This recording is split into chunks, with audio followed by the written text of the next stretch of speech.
No questions for JD? Looks like I'm good. We'll go to Heather Dinich. I'm right here, over here. Hey. How do you guys bounce back from this emotionally? What was it like in the locker room after the game? Yeah, I mean, I think the biggest thing is, I mean, we know we have a lot of season left. We know we got to learn from our mistakes. We got to go in tomorrow, be better than we were this past week in preparation, and make sure that we as leaders lead. It's going to take a big step in leadership and make sure that we get every detail down. Mike Berardino next. JD, on the last play, the touchdown play, the replays have shown that you had 10 on the field, and Coach Freeman agreed with that. Were you aware of that you guys were playing a man short at that moment? I know it all happened fast, and was there any sense of trying to call a timeout in the moment? No, not at the time. Not at the time. I didn't know, and timeouts aren't up for us. I mean, for us, it's just the little details and the communication piece and make sure that we get our personnel groups and packages correct. And, I mean, that goes back to the little details off the field, too. Like, we can't let them seek into all the stuff on the field, and so that's going to be a big emphasis this week. And details, obviously, you guys watch as much film as anybody, but that's twice this year, a Tennessee State game as well, where 10 men on the field in the red zone. I mean, how inexplicable is that? How frustrating is that for a group that prepares the way you do? Yeah, I mean, it's obviously frustrating, but it just goes back to those details and making sure that the communication piece, every single detail, from communication to signal to, once again, the stuff off the field, make sure that we're doing all that stuff perfectly. We'll go front row on your right, Pete Sampson. JD, with the run defense tonight, like what worked throughout, and then, but also like what was misfit or didn't happen on the big TD run? Yeah, I mean, it's kind of hard to talk about it as a whole. I got to go back and see it. I mean, obviously these plays start to mesh together. On the touchdown run, I mean, we just got to make sure we set vertical edges and make sure that they can't circle our defense, and that's something that we'll make sure we emphasize. And then at the end of the day, just make sure we get hatched to the ball. And if we make sure every single dude's running to that ball, like, we'll go back and see on film, like, there's a chance we get it down. Marcus O'Neary he wished you guys could have got more pressure on McCord than you did. Like, how much of an emphasis was that in the game plan tonight, opposed to just sort of containing him? And what did Ohio State do to sort of keep him somewhat clean? Yeah, it's always going to be an emphasis, and we felt like we needed to keep him in the pocket and then bring that pressure, and we didn't get as much as we hoped. And so when we go back to the film, we just got to see why that is and then execute off of that. Sam, what's Coach Freeman's message in the locker room after the game, and what do you guys as leaders say to your teammates? It's a long season. You know, that hurts. Close game.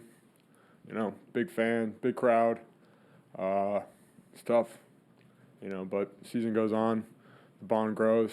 You know, you win, you learn.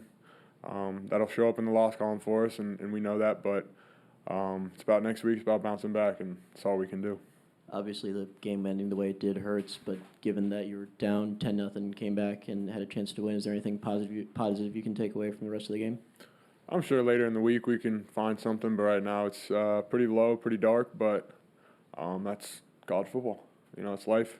Got to bounce back. That's what we'll do. It's Notre Dame. Any other questions for Sam? Tim O'Malley, middle right. Sam, we were able to find some holes in the secondary in the second half that maybe weren't there in the first half, other than Mitchell Evans down the seam. Where did you start seeing some places where you could take advantage of Ohio State with Greathouse and Flores in the middle of the field? I mean, I think it was just being patient, trying to as much as we can. Again, a lot of it I'm gonna have to go back and watch. You know, it was a quick game, fast game, seemed like. But yeah, I mean, I think we started running the ball well, so they had to load the box a little bit. But again, nothing really paid off in the end when you lose. We'll go in front of Tim to Mike Berardino. Sam, on the fourth down early in the game, up over by the sideline, obviously they give it to you at first, but was there any concern in the moment that could happen, or how would you do anything differently on that run around the edge? Yeah, I probably would have got the first down. Would probably be the better thing to do there. How would you do that? I'm not sure. Maybe you could let me know. And then just a devastating loss you've had a lot of shootouts through the year. This was a different kind of game, but again, a last-second loss for you. I mean, just what's going through your mind as you're staring at the other team celebrating again? Yeah, frustration. You know, it's part of the game, and again, it's a 1-week season here, and we're gonna bounce back next week. Down in front on your left, Tyler Horka. There was another time you ran it on 4th down. What did you see on that play? Yeah, I mean, we just trying to go for it. Went with QB sneak, try to get around the edge, got caught up a little bit, but again, it's part of the game. We execute a little bit better. I find a better hole, get outside a little bit better. It's you know, it's a different ball game. Or we get the first down, drive continues. Probably not the first time you've been on the sideline, kind of helpless feeling where another team's going down and you can't do much about it. But just kind of what is that like, especially in a game of this magnitude where it literally all comes down to what happened there at the very end? I mean, I think we had a lot of faith in our defense. Defense made a lot of stops. You just wish you could have executed better on the 4-minute drive and kept them off the field, and we didn't do that, so it's on us. Rico, just take us through the touchdown and what that feeling was like for you. I mean, it was a tremendous feeling. I don't even remember. I had to watch it later. But just I seen it all coming from how he was playing. He had a little outside shade. And I'm pretty sure I had a post. It was like a weird post that we run. And so I executed the play, and it was hype. Yeah. It was hype after that. What's it like to be able to have that type of moment and your performance overall in a game like this? It means a lot, but, you know, there's always work that could keep being done and keep being added. So until that happens, I don't feel it yet, but we got to get to practice and start working immediately. Other questions? Tyler Horka. Rico, obviously this is your first season of college football, but you get a sense of how you guys can bounce back, and how does that happen over the next week, because you guys got another really big one on Saturday against Duke. And like I said, we just got to go to practice, keep our head down, and work, and don't focus about the past. We can't do nothing about the past. It is what it is, and we're going to chalk it, take it to the chin, and keep fighting TGS. Staying in the front on your right, John Bryce. Hey, Rico, right here. From a personal standpoint, what does it do for your confidence, not just to make some key plays in this game, but to have the trust of your teammates and your coaches that you're out there on 3rd downs, or you're out there in a key situation to make that touchdown catch? I personally feel like it's been adding up since I got here in January. I'm a hard-working player, and I'm gonna keep going. So just keep adding to the team, and my key part will keep building our team together, and everybody got their place and role. And once we get that together, no stopping us. And then sort of following up on Tyler's question, in terms of inside the locker room after the game, we know what Coach Freeman said, but what did you guys kind of say to one another? Got to go to practice, start working. We can't have no excuses. We made mistakes, and we got to clean them up. Front row on your left, Jack Sobel.